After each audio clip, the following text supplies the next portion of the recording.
Hi everyone, and welcome back to the 28th video for the Old Testament Survey course.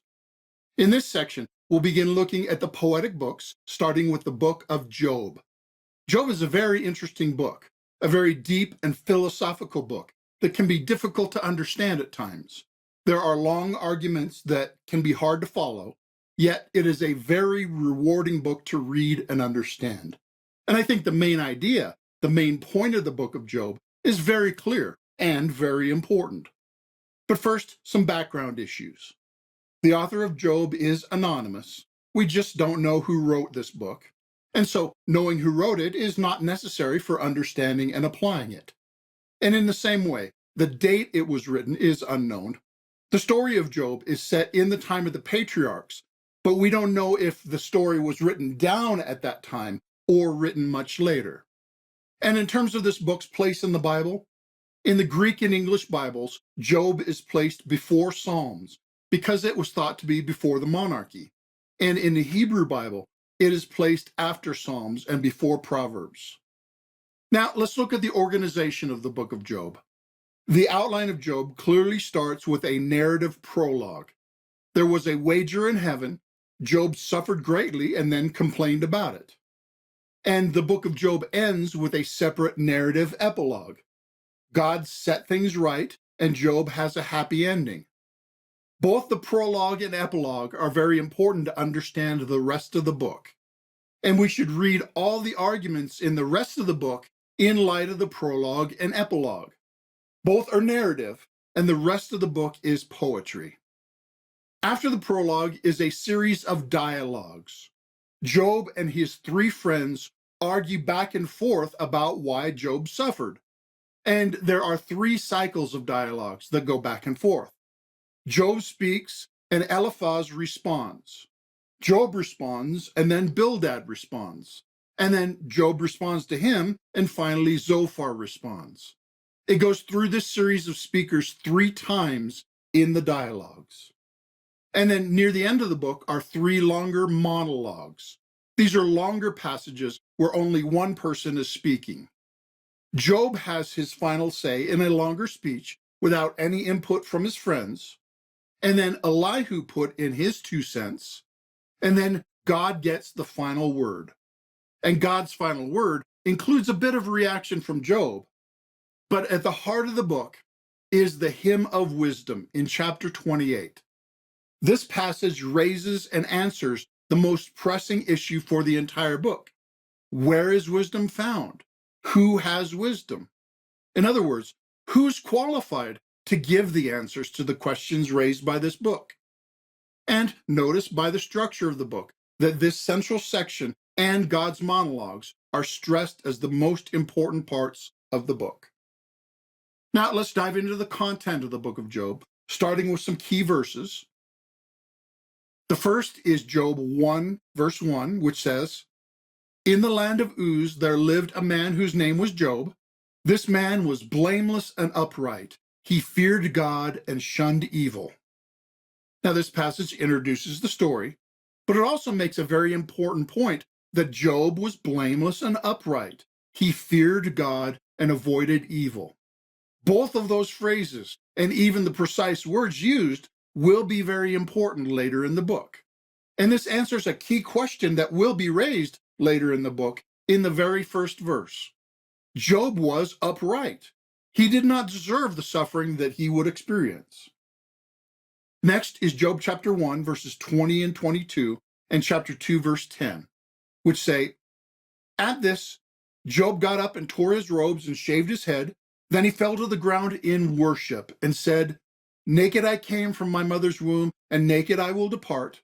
The Lord gave, and the Lord has taken away. May the name of the Lord be praised.'" In all this, Job did not sin by charging God with wrongdoing. And later, Job replied to his wife, "You are talking like a foolish woman. Shall we accept good from God and not trouble?" In all this, Job did not sin in what he said. Now, these passages, like the previous one, clearly establish that Job was innocent, and he did not deserve the suffering he experienced.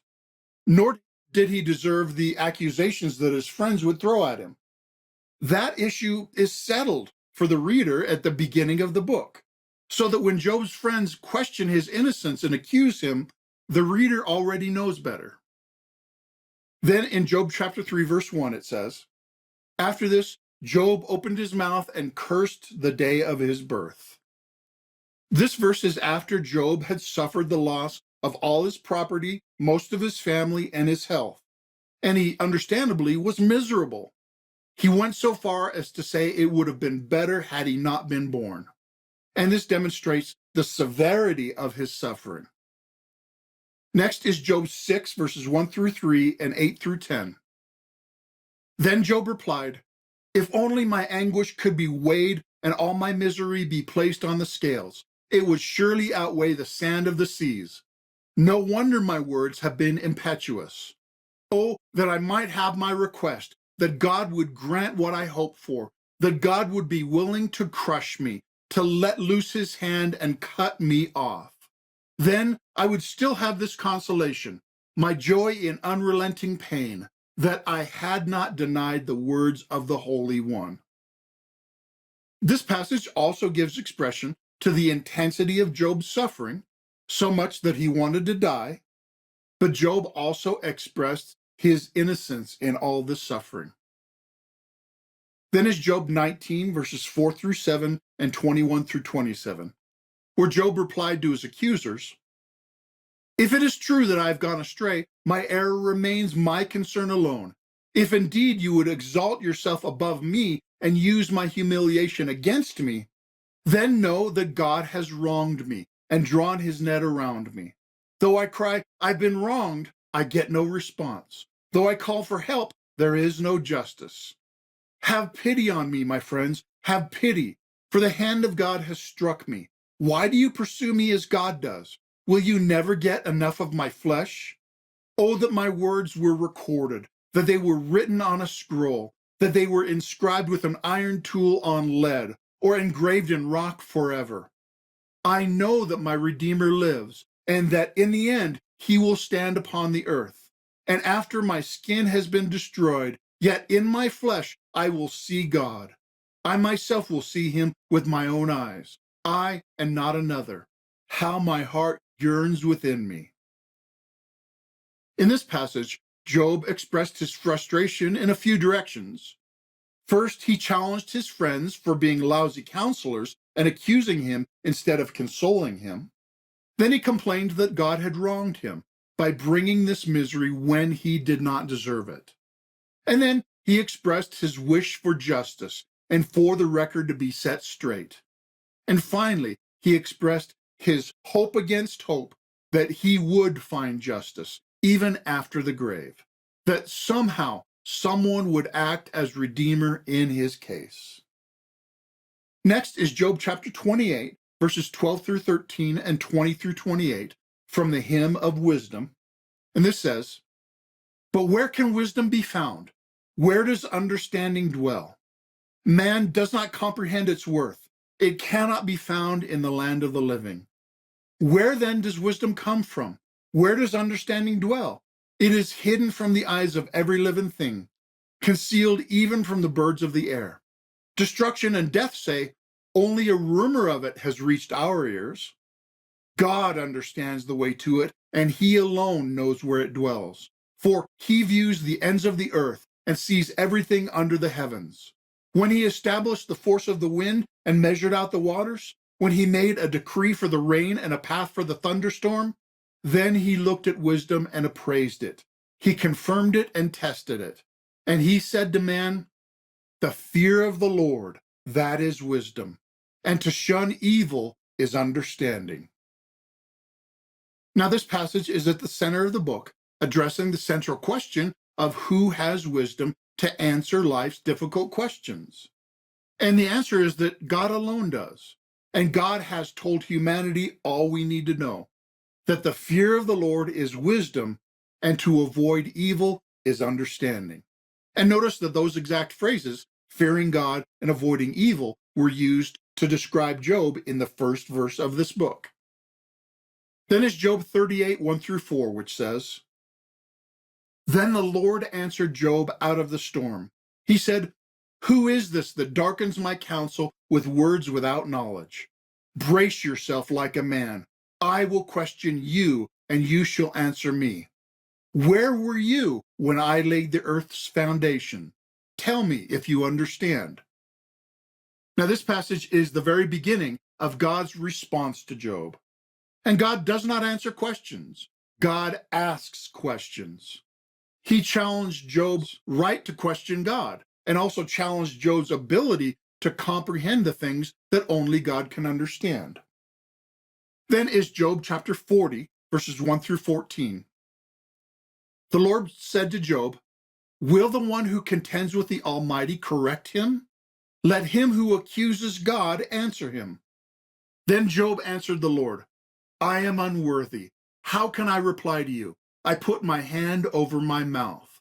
I spoke once, but I have no answer. Twice, but I will say no more." Then the Lord spoke to Job out of the storm. "Brace yourself like a man. I will question you, and you shall answer me. Would you discredit my justice? Would you condemn me to justify yourself? Do you have an arm like God's, and can your voice thunder like his? Then adorn yourself with glory and splendor, and clothe yourself in honor and majesty. Unleash the fury of your wrath. Look at every proud man and bring him low. Look at every proud man and humble him.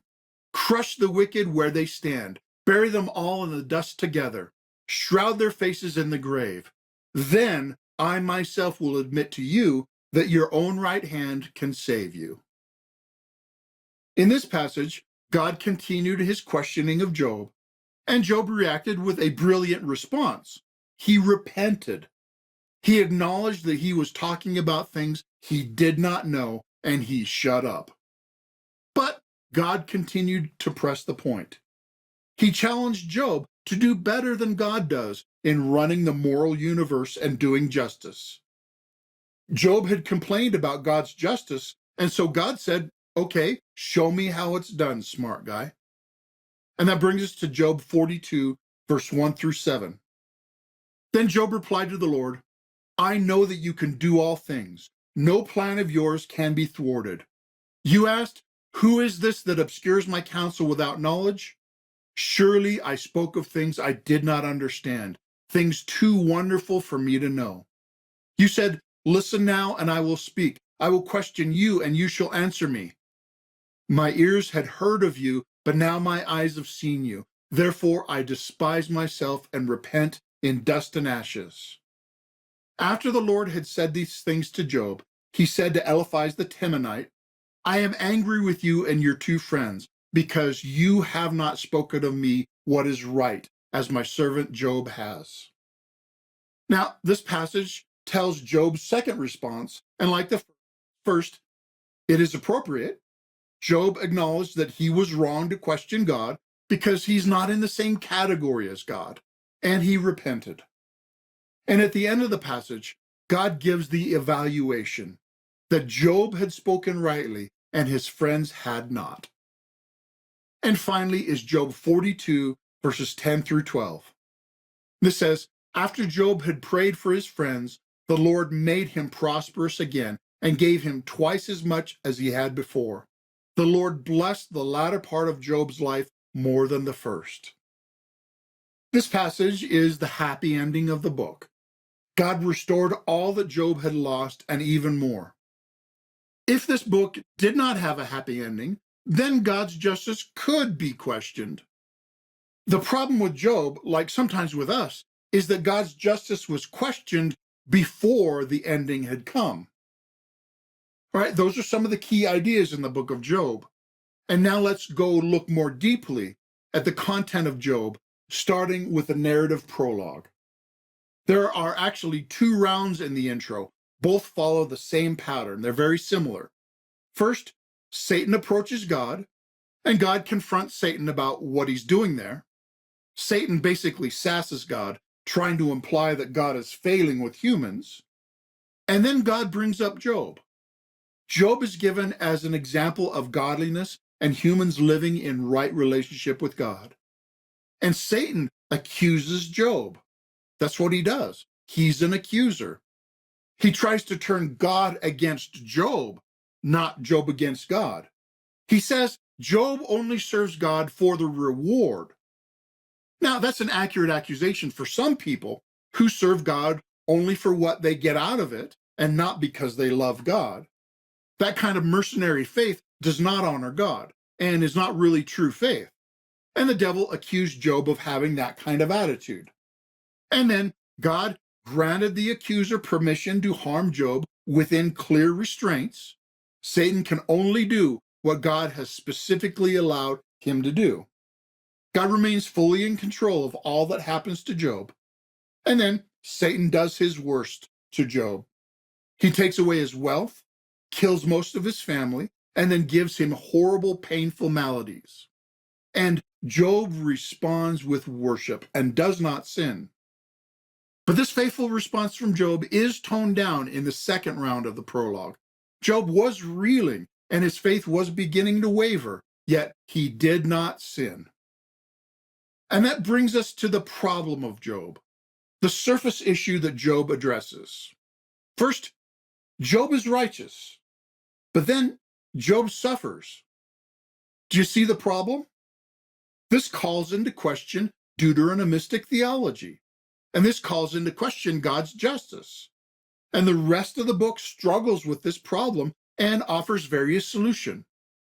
Deuteronomistic theology, that God blesses the righteous and punishes the wicked, it is the general rule. But I think it cannot be pressed hard and fast in every specific situation. The general rule is always true, all other things being equal, but all things are not always equal. For instance, it is a general rule that if you drive carefully, you will avoid an accident. That is true for the most part, but it doesn't take into account other drivers, mechanical failures, or icy roads. So there's more going on here than just Deuteronomistic theology. It is more than a question of Job's righteousness and reward. And as I mentioned earlier, one of the issues is the time gap between the act and the reward and punishment. Sometimes there is a time lapse before the consequences. If we were rewarded or punished immediately, this would teach us to be good for selfish reasons, which would train us in sin and hypocrisy. But as it is, this delay can train us in faith, that we trust God's promises and threats, even when they are tested. Now, let's skip to the end of the book and look at the epilogue. We see that at the end of the story, God sides with Job. He says that Job spoke what was right, and God rules against the three friends. Therefore, we need to read all the rest of the book, knowing that in all the arguments, ultimately Job is right and his friends are wrong. Now, that does not mean that everything Job says is right, or that everything the friends say is wrong. But the overall approach and conclusions are right and wrong, respectively. And God ignores Elihu. He doesn't even give his monologue a response, which I think says something about it. And God blesses Job. He gave him double the property and the same number of children. And notice that God never explained to Job the events of the introduction or the answer to his questions. Job is left completely in the dark about why all these things happened to him, because that is not what is important for Job to know in this story. Job's lessons are much more important than that. And so that brings us to the questions addressed in the book of Job. First, is Job righteous? Remember that he was described in the intro as upright and blameless, fearing God and turning away from evil. So this seems like a no-brainer, and I think it is. But this question is at the heart of the dialogues with his friends because they were misapplying Deuteronomistic theology. And second, is God just? Again, this seems like an easy question, and I think it really is. But this is questioned and debated throughout the book. And third, who has wisdom? In other words, who is qualified to judge and answer these questions? And the final question is, does Job serve God only for God's blessings? This is the accusation that the devil made at the start, and it is tested throughout the book. And I also want to point out a non-question. By that, I mean a common question that is not directly addressed in this book. The book of Job never asks the question, why do the innocent suffer? Job and his friends never found out why Job suffered. And they never addressed this question in those terms.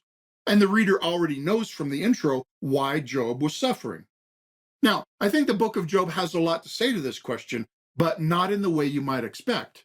And whenever I am asked why the innocent suffer in those terms, I point out that only one man was ever truly righteous. And the reason he suffered was because he was crucified for our sins to purchase our salvation. Problem solved. Now, I want to try to survey the dialogues and monologues of this book by summarizing the arguments of each group. We'll start with the perspective of Job's so-called friends. Now, I put friends in inverted commas because they are his friends, but in this book, they don't act like friends. They argue that the wicked are always punished, period. God only rewards the righteous, never allows the righteous to suffer. The wicked suffer. Does that sound familiar? And because of this, they conclude that because Job is suffering, therefore Job is guilty, and he should repent. It's your own fault for just getting what you deserve.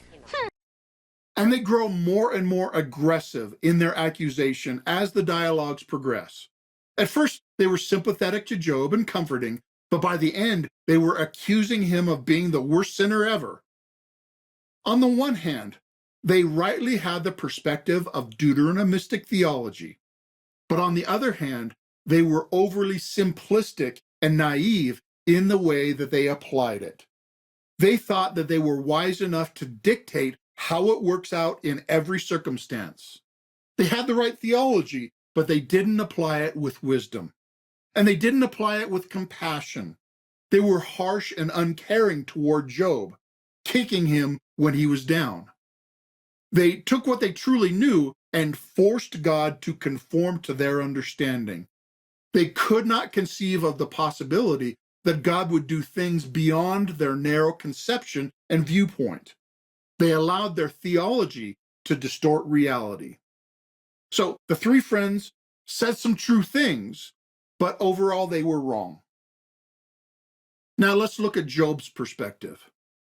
Job's speeches basically go back and forth between two directions. He spoke in reply to his friends, rebuffing their accusations and criticizing their lack of compassion, and he spoke in anguish to God, asking for help, asking for answers, asking for resolution. Job said, "I'm innocent. I don't deserve this level of suffering." He also said, "I'm miserable. This sucks." He cursed his birth and said it would be better if he had never been born. And he said, "My so-called friends aren't helping, but they're hurting." He said, if they just kept their mouths shut, they'd be better comforters. And he said, "I'm innocent." Now, I know I already said this, but I'm repeating it because Job kept repeating it. And Job kept bringing it up because his friends kept bringing it up. Job continually needed to keep denying his guilt. And Job said, "I want to ask God why this is happening to me." He even went so far as to question God's running of the moral universe. He denied that the wicked are always punished. Remember that not everything Job said was right either, as we'll see when God answers him. And Job said, "I wish I could talk to God about what is happening, but God is too far above for him to answer me. I can't reach him to present my case." Job was seeking answers. He was blindly searching in the dark, as it were, but he was searching. He was groping and therefore going beyond the conventional wisdom of his friends. And by doing so, he came very close to New Testament teaching about resurrection and eternal judgment. And he said, "God is so far removed, I need an intermediary to go between."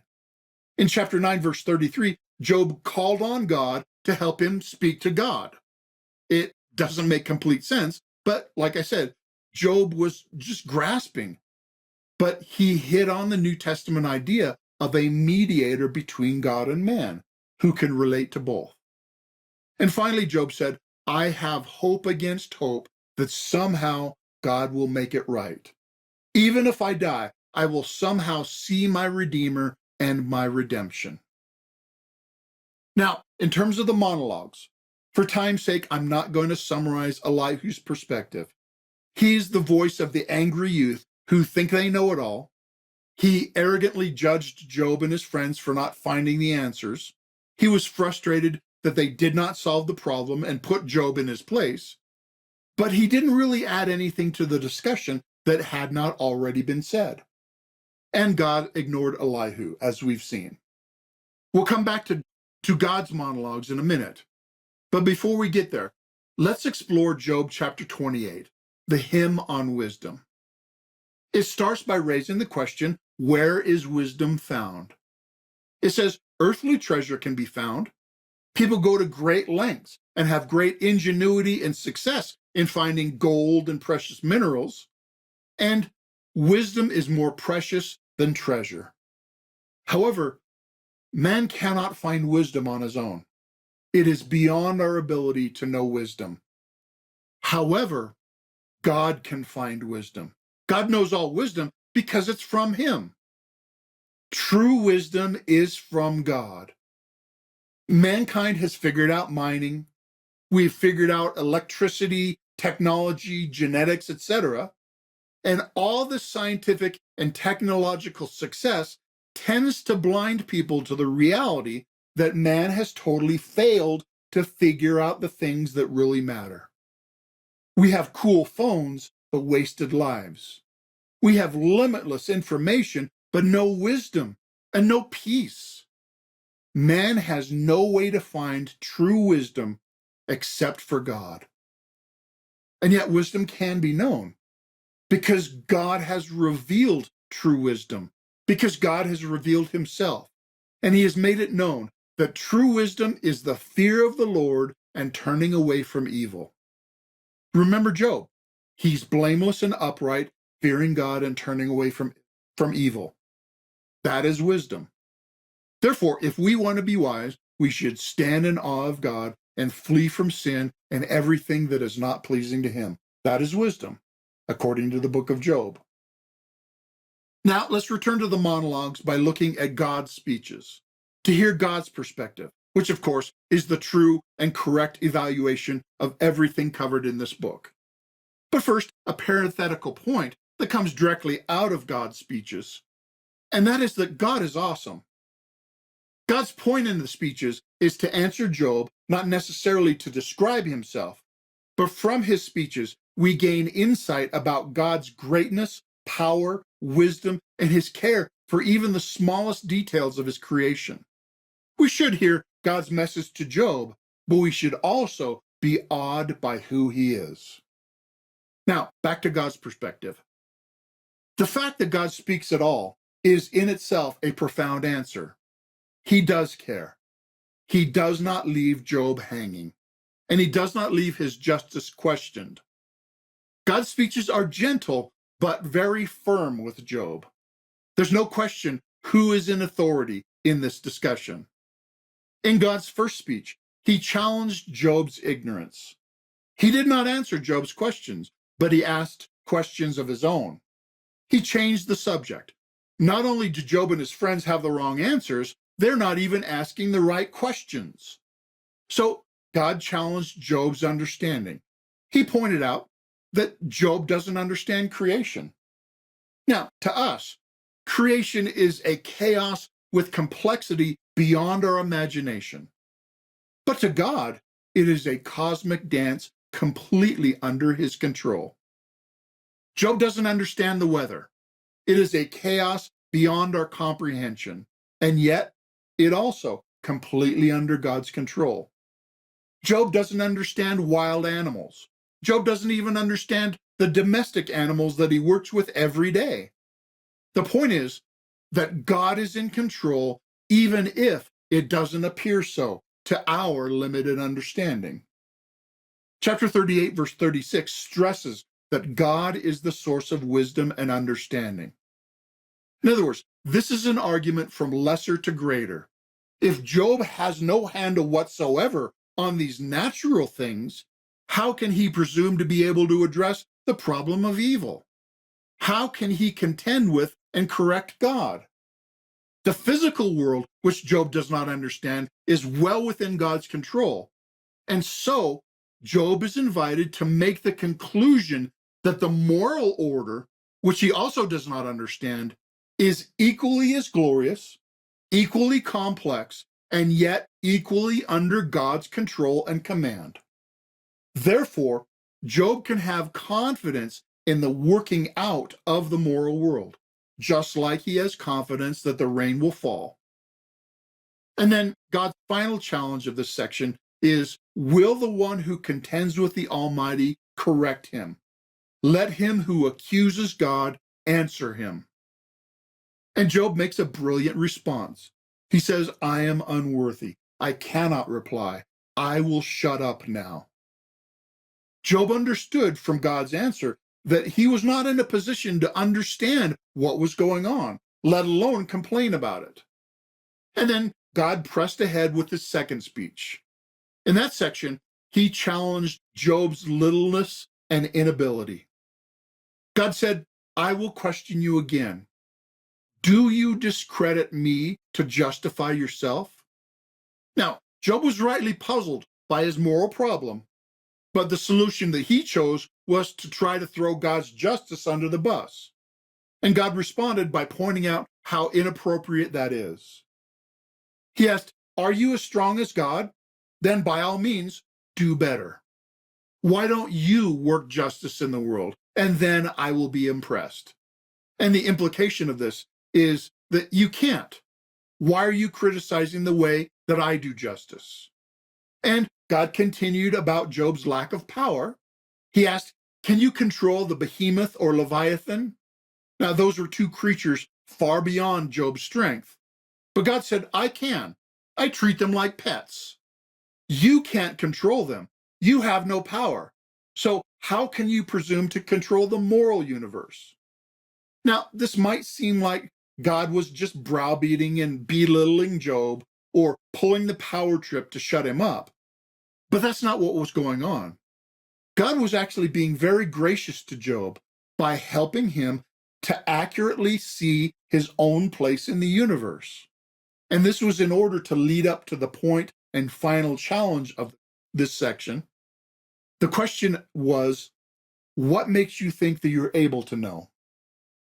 Why do you assume that you're able to understand what's going on here?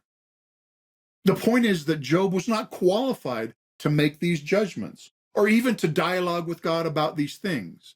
They are way over Job's head. They are beyond his ability and station.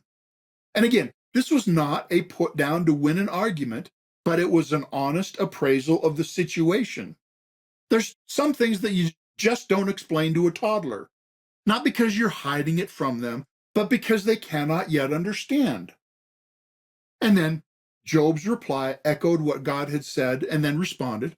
Job said, I know you can do all things. No one thwarts your plans. Now, by the way, many Christians want to solve the problem of evil by appealing to free will, but the book of Job seems to argue against that because no one thwarts God's plans. And then Job parroted God's first question in 38:2. God had said, who obscures my counsel without knowledge? And Job responded to that question by admitting, I spoke of things I did not understand, things too wonderful for my knowledge. And God had said, I will question and you shall answer me, back in chapter 40, verse 7. And Job responded, I had heard, but now I see. I despise myself and repent. Job admitted that he had spoken about things beyond his ability. Job confessed that God is God and Job is not, that they are not on the same level. Now, notice what Job did not say. Job did not say, okay, I see it all now. You have successfully explained it and you have lived up to my standards. He did not say, now I see the whole picture. I withdraw the charges because I have judged you innocent. Rather, he realized, now I see that I don't understand. I am beyond my element. I am in over my head. Job did not get an answer to his questions, but he got a more important and valuable lesson. He got an understanding of who he is in relationship to God and of God's relationship to his question. God is God, and God knows, and God is in control, and God can be trusted. And that is more than enough for us to know and count on, even in difficult suffering. Now, let me try to draw some conclusions from this discussion. There is much wisdom in knowing the limit and the contingency of human wisdom. This book challenges the kind of arrogance that thinks we can figure everything out. This rebukes our trusting in our own abilities. There are some questions that are just beyond us. We need revelation from God. We are dependent. We are contingent. And we need humility like a child to realize this. The friends' fallacy was that they overestimated their own grasp of wisdom. They decided for themselves what God must do and how. And we're in the same situation as they were. We are just as incapable of figuring out the mystery of why God does things the way he does. And we cannot totally rely on our own judgment because we are unable to fully understand how the moral universe works. You want answers? I think I'm entitled. You want answers? I want the truth! You can't handle the truth! And therefore, we need to clearly grasp that God is not obligated to explain himself to fallen human beings. He does not have to account for everything to his children. And we're arrogant beyond measure if we demand that he do so. Now, I know that that answer is not satisfactory to curious skeptics, but it is biblical, and therefore it's the wisest possible answer. I honestly wish that I could tell you exactly why everything happens. I wish I could answer all your questions, but I would be lying if I said I could. And I'd be making the same mistake as Job's friends. That is not the path to wisdom. Rather, trusting God is. So finally, let's look at the theological themes of Job by revisiting the questions posed by this book. First, is God just? And the immediate answer is yes, of course he is. But I think the better answer is actually to disavow this question. Just by whose standards? Are we qualified to judge if God is just or not? The book of Job leaves absolutely no room whatsoever for the idea that God is responsible to us or answerable to us. God asked the questions, not us. If God had answered Job on his own terms, it would have been to imply that God must answer to humans. And God will not allow us to think that. Now, of course, God is just and perfectly moral in all that he does, but it is not our place to stand in judgment of him. The next question is, who has wisdom? God does. That's who. And he has revealed all that we need to know about wisdom. The fear of the Lord is wisdom, and turning away from evil is understanding. And the question of why do the righteous suffer? The book of Job lets us know that we're unqualified to completely and finally answer this question. And we are unable to understand something that is beyond our finite mind and our dependent situation. Now, there are some things we can know because God has revealed them, and we should pursue that kind of knowledge as far as we can. But we can't know everything, and we should not be overconfident in our own judgment in any situation. But you see, the book of Job is sneaky. We have been challenging the book of Job with our questions, but all the while, the book of Job has been challenging us with the real questions. We've been asking the questions, but now God turns it around and says, I have some questions for you. So let's look at the real questions, what the book of Job is really about. The book of Job challenges the readers with these questions. First, can God be trusted? Now, the obvious answer is yes, but that's an easy answer to give in a purely academic setting. What answer do we give when we're in the middle of suffering? Do we trust God in the dark? Do we trust God in situations when we're in over our head? Now, I hope that your faith is strengthened so that you will give the right answer even in difficult situations. When you suffer, hang on to the truth that God can indeed be trusted, even in your circumstances. And the second question is, do we serve God for blessings, or are we blessed because we serve God? And the related challenge to us is, will you still serve God if the blessings don't come immediately? Will we serve God if the blessings don't look like what we expected? Will we serve God even if the blessings are taken away? What do we love more, the blessings or God? Do we love God for himself or only for what he can give us? And then the final challenging question of Job is, are we content with creaturehood? That is, are we okay with having a creaturely dependence and the kind of wisdom which is fitting for a creature, without aspiring to have a godlike wisdom which is beyond our reach? Do we serve God even when we don't understand? Are we okay with not having all the answers and with living by trust and not by sight? Remember back to the two parts of the very first temptation back in Genesis chapter 3. The first was to doubt God.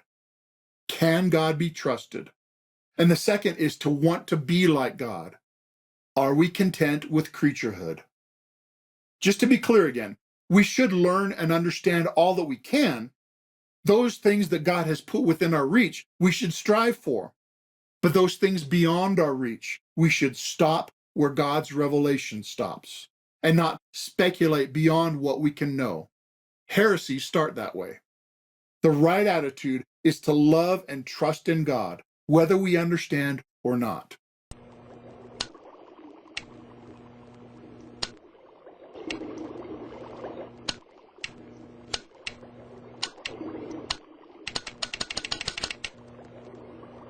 Do you have to have it all figured out before it does you any good? What are you doing? Come on, have a little faith. The right attitude is demonstrated in Psalm 131, which says, "My heart is not proud, O Lord. My eyes are not haughty. I do not concern myself with great matters or things too wonderful for me, but I have stilled and quieted my soul like a weaned child with its mother." That is the attitude that Job teaches us to strive for. So now, let's review what we've learned in Job. First, let's review the organization. The 5 sections are prologue, dialogues, hymn on wisdom, monologues, and epilogue. And notice that the organization puts emphasis on the hymn of wisdom. And let's review the ultimate questions of Job. They are, can God be trusted? Why do you serve God? And are you content to be a creature and let God be God? Now, I know this has been a lot of information and some deep philosophical stuff. I told you that Job is a deep and somewhat difficult book, but I hope from the survey that you've gained a better understanding of the book and have gained a clearer picture of your relationship to God and have received encouragement to trust Him in every situation. In the next section, we will continue with the poetic books by looking at the book of Psalms. Thanks for watching.